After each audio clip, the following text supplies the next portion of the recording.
won our 2000 towards cityhood. The stability brought by martial law and the ever-changing dynamics of politics in post-ed society has been a challenge to the city of Mabalacat. Through the efforts of the local government and in partnership with the private stakeholders, we have rebuilt the city into a progressive and highly urbanized place in the Philippines. We are a major transportation hub, a center for culture and the arts, and a booming tourist destination. Ladies and gentlemen, the Contingent long 2000 towards cityhood.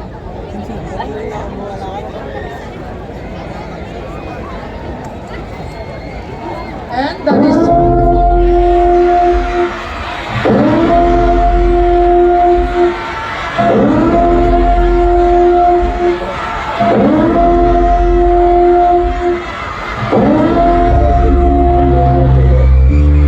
ilalim ang buong Pilipinas sa batas militar.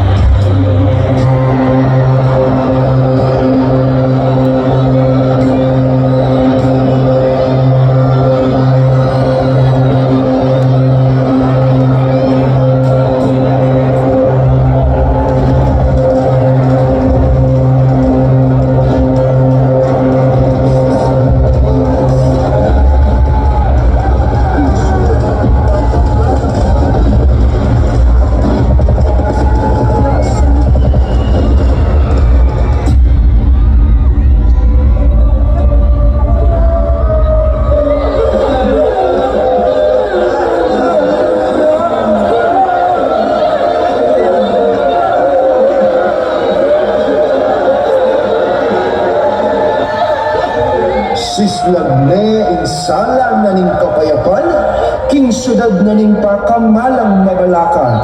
Abe, sabe-sabe tayang sa lubungan.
another resounding applause to our group or contingency group number 1 with the team of 2000 towards cityhood.